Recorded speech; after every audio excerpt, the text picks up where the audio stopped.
and declares a national emergency, run for the hills. And I said, nah, I'm going to stand right where I'm at with my balls and my guns out. And then I said, you can stand behind me if you're afraid. Did he hit you back? No, I don't think he will. Fuck the government, by the way. Like, you don't owe these people. They're your fucking employees. We are not subjects of a fucking kingdom. We are citizens of a constitutional republic. Fuck these motherfuckers. You don't owe them any of your money. You don't owe them any of your fucking liberty. God damn it, man. That's nuts, man. It's pretty nuts, but the only reason it happens is because people allow it to happen. That's it. Yeah. And every time you tell these motherfuckers no, and to be honest, they file civil complaints, sue the ATF and the Delaware State Police for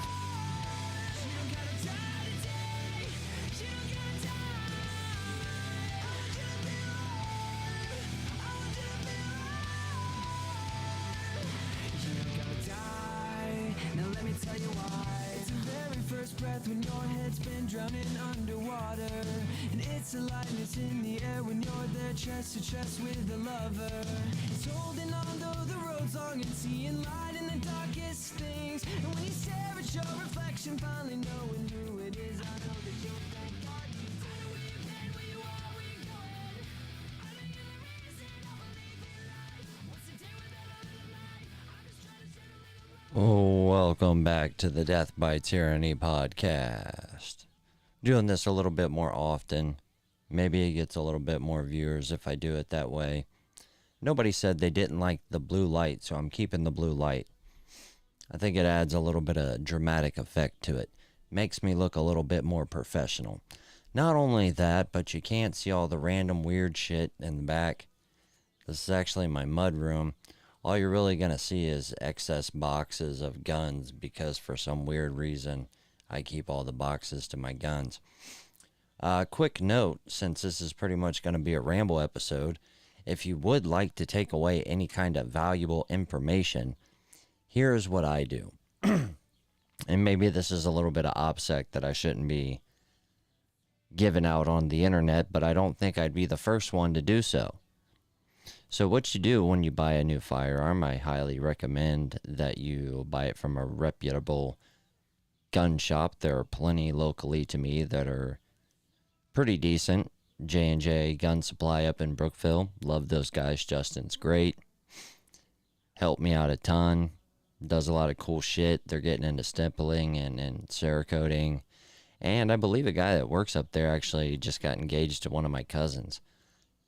Doubt I'll get any friends and family discount, but if you want to help a brother out with somewhere to shoot, especially after I get that suppressor out of NFA jail, that would be great. Second, we have Old English Outfitters in Vandalia/Tip City. Somehow these two fucking cities become one magical city on one road, and that's just where this gun shop happens to be. I consider it Tip City because I think Vandalia sucks, but maybe it is Vandalia. Always have stuff that other people like. Every time I'm looking for a gun, I don't have the money to buy it, but if I found it, I would buy it. I don't go to Old English. It's been 3 times in my life that I said if I found this gun, I would buy it on the spot. All 3 times that I went into Old English Outfitters looking for those guns, they were there, and I bought them. One being a 4570 lever action X model Henry. The other one being when the SIG M17 was just released.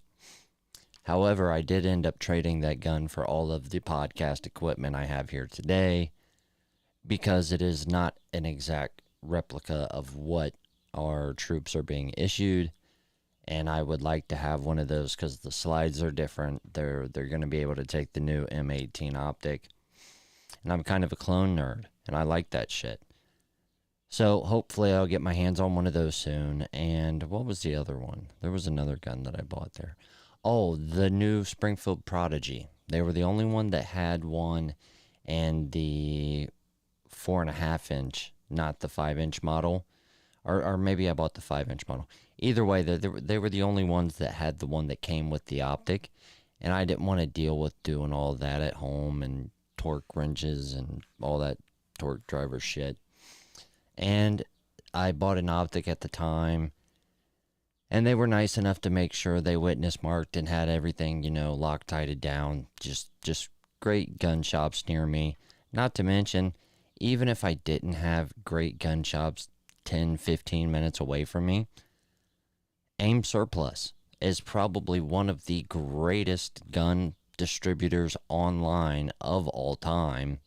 And I wouldn't even say second to Palmetto State Armory, because Ames carries a lot like higher quality stuff.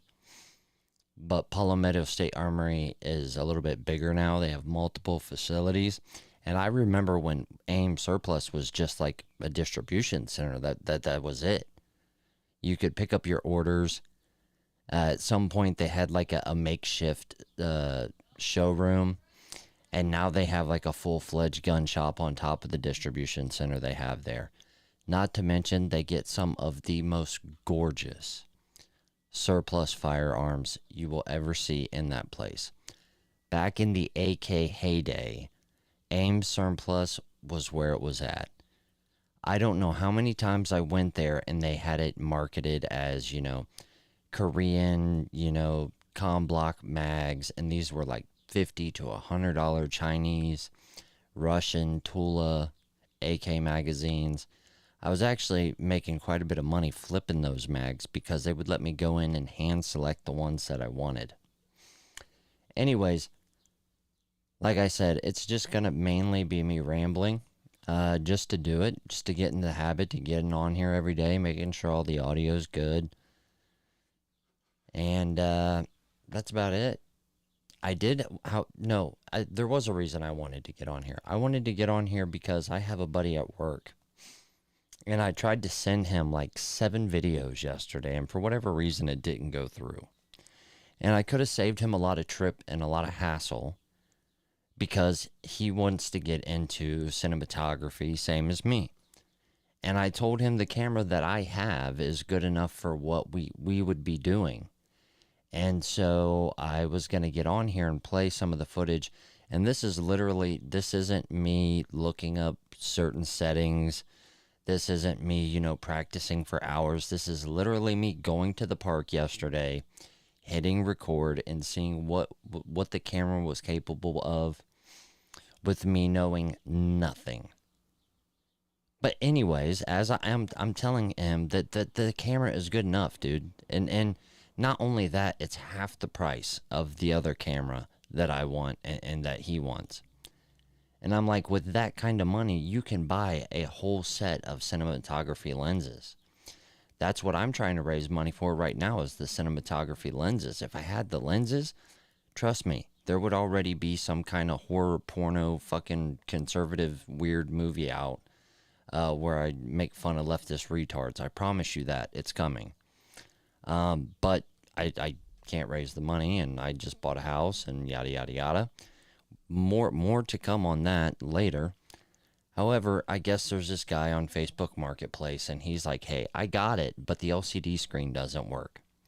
And unbeknownst to my buddy, the newer Sony cameras, the touch screen is pretty much everything. Especially the lower end, and these aren't, I'm not talking $100, $200 cameras. I'm talking like $2,000 to $1,000. The LCD screen is pretty much everything. If you can't get to the LCD screen or it doesn't turn on, the camera, it's functionally useless. And he's like, well, I'll just get it and I will record something, and then I'll take the SD card out and I'll put it in a computer. If it records, I'll replace the LCD screen. Easy enough. And at first I'm like, hey, maybe that might work. But then it dawned on me while I was at the park doing some filming myself, when you put those SD cards in the cameras, you have to format those. And to do that, you have to go into the LCD screen menu to format the SD card. So there's no way to get the SD card to format to the computer to record to even see if it's functional. Now, it could have been a killer deal, but if what I stand, if what I know about the deal is right, the guy would have pretty much robbed my buddy, and I felt bad. That's why I made so many. I swear I made like 6 videos. They wouldn't send on Facebook, they wouldn't send on YouTube, they wouldn't send anywhere. So, it's a little too late now. Thank God he couldn't get anything to record. I could have saved him the trip and told him that, because the SD card wasn't going to be able to be formatted. However, he did not go through with the trade. But the camera he is looking at is the Sony FX30. It has the same sensor as my camera does, and in theory, it can do everything that my camera does. However, my camera is about $899 with the kit lens. The FX30 is about $1,800. The big difference is battery life. I believe the FX30 can handle a little bit more heat, even though I've done 4-hour streams. Never had an issue with this camera overheating at all. Haven't had any issues with this camera, period, other than the fact that I would like to get better lenses. But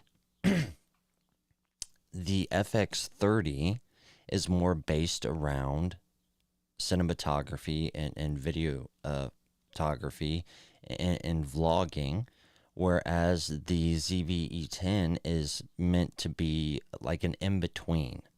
It was Sony's first step into the budget video, almost webcam-y vlog style camera, where you could change lenses with an APC sensor.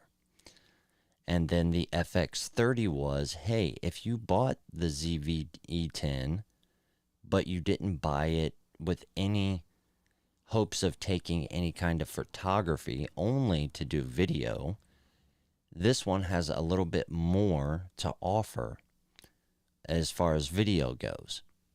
So of course that's the one he wants. I think that camera is above where we're at as far as the learning curve goes.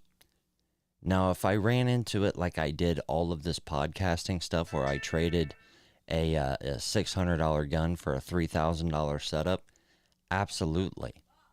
I messaged a guy today about an FX30 and trading a shotgun, and if he would have traded me the shotgun for the FX30, I would have did it.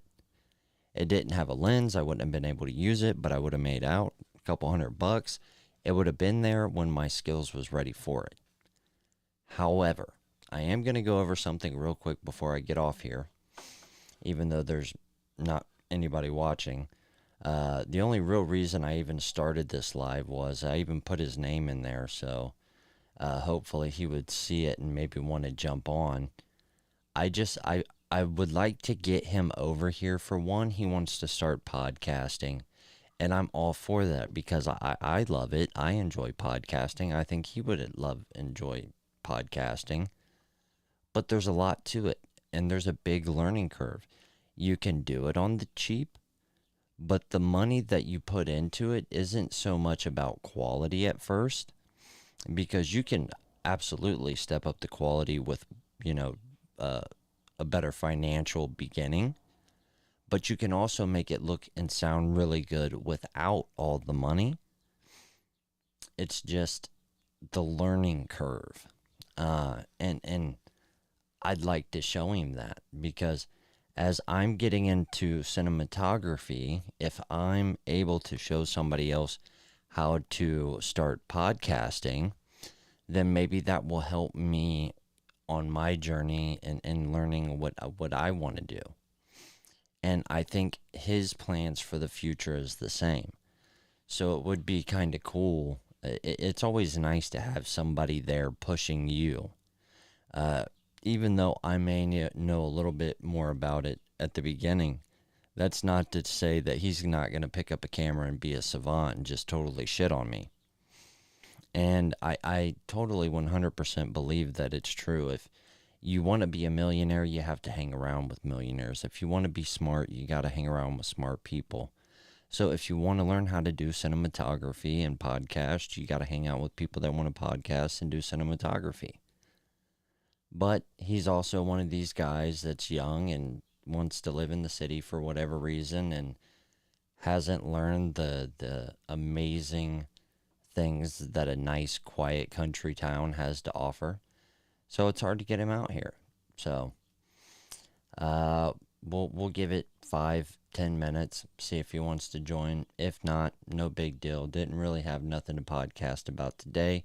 Just wanted to do it, like I said, for repetition, make sure everything's still working. I did, however, and I probably should have did this in the beginning, because I seriously doubt a lot of people get this far into it. But for anybody listening, and I have to be careful here because I'm not sure exactly where all I'm streaming to.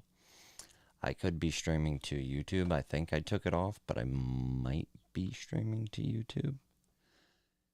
However, I'm going to show you a picture because I can't physically bring it in here, or I don't know who all gives strikes or takes videos down for handling firearms on live videos.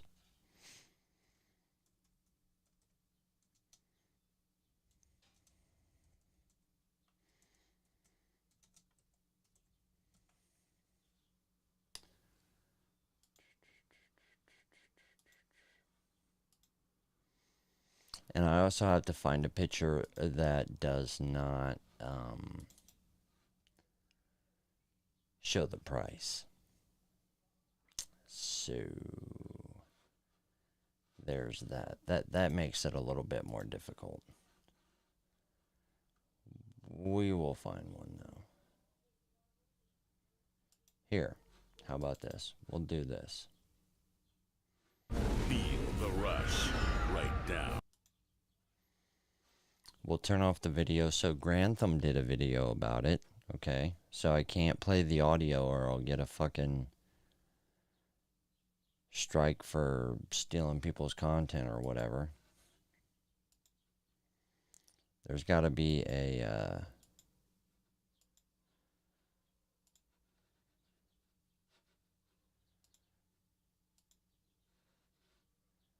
he usually does a tip to butt. All right. So I'm going to go ahead and switch it to screen share here. Bam. All right, so obviously he's got a light on here. Mine doesn't. Mine is brand new in the box. This side saddle that holds shotgun shells right here. Beretta did add that into the box. And I'm literally talking unfired in the box.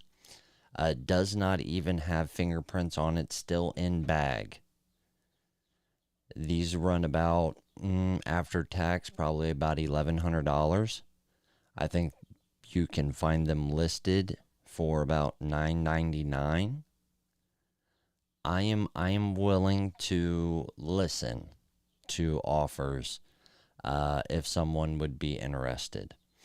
Now, I'm not trying to sell this online, YouTube, Twitter. I'm just saying, anybody in my personal life that does not have a self-defense weapon that is interested in buying one, I may know someone who has one of these unfired in the box. And for those of you who don't know anything about Beretta, one, they have one of the most military used sidearms ever of all time. Two, they are Italian made and they are amazing quality. Three, I understand $1,000 is a lot for a shotgun, but I go look at the other Beretta shotguns. This is like lower mid-tier pricing when it comes to Beretta shotguns. Beretta sells like $2,500, $3,000 shotguns, custom, competition shotguns. Now you can turn this into something like that, but this is more for like home patrol, if you were a police officer or something to keep in the trunk. It's 18 inches, so ATF, fuck off, it's legal, but it's very compact. It's ultra light. It is probably the lightest shotgun I have ever held in my life, other than like NFA items where the shit's super short. But as far as a full-size shotgun, this thing is light. And it shoots buckshot, double, fucking slugs. I actually have about 25 to 50 federal FBI slugs that would probably be in that box with it. But yeah, like I said, I'm not trying to sell it online. I'm an Ohio resident, and I prefer to do stuff like that with just friends and family. I don't really do that to strangers. Because you never know, those, even if they're not felons, they could take it and go do something stupid. But if for whatever reason that's what you're looking for, just go ahead and make sure you get in touch with me first, because I know a guy who would probably give you a pretty good damn deal on it. So, I'm going to go ahead and get off here. There's lots of sirens and people yelling in the background. But if that's something you guys are interested in, Jeff, if you want to hop on later or stop by and maybe learn a thing or two, or take a couple pictures of your car and see if we can't get a little bit of editing in, that's definitely my shortcoming. I have decided that I probably will go with DaVinci Resolve. It seems like a lot of people, as far as I can tell, have made that switch, even though it's a free platform, and I've heard there's a little bit bigger learning curve with it. I think it has more to offer, and because it's free, there's probably a lot more people out there that have learned to do a lot more with it, because it's, the budget isn't prohibiting some of those people, and they can kind of just sit there and, mess around with it all day for free and figure it out. Let's see. Well, we're a political podcast, so we got to do something, right? Oh, if you haven't heard, the M90 masks, they're actually killing people. Now, I'm sure YouTube will try to give me medical misinformation, but this is not. You can look it up. It's CDC guidelines. So the M90 mask that they were giving everybody during COVID, the cloth masks were actually safer. They didn't stop the spread of COVID.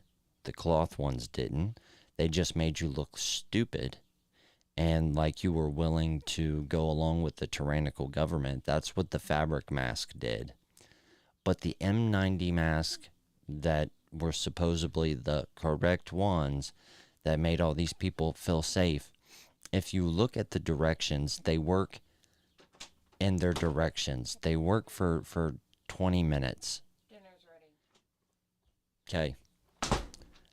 They work for 20 minutes, and then they kind of lose their ability to block anything from coming in or going out. And not only that, but they are now saying that the packaging and the way that they are handling can actually cause cancer. So you have to put them in some type of chamber to let them kind of air out before you're able to use them. So they were actually not only not slowing the spread of COVID, they were actually spreading cancer and seizures. So if you want to look that up, you don't got to take my word for it. I'm not saying this is the truth beyond the truth and nothing but the truth, YouTube. But look into it, because it's kind of fucked up. It almost seems like the more we learn every day, that we shouldn't just not only be prosecuting people like Pfizer and Fauci and the CDC, but we should be hunting them for war crimes against humanity and publicly executing them on TV, so that these power-hungry, crazy-ass, upper tier, whatever gods that they think they are, know better than to try to take advantage of the people the way that they did in 2020. But, whatever. I'm just a normal guy. Can't do nothing by myself, so don't come shoot my dog, ATF. With that, dinner's ready, guys. I love you guys. Stay safe. Stay prepared. America first. God bless. Peace, y'all.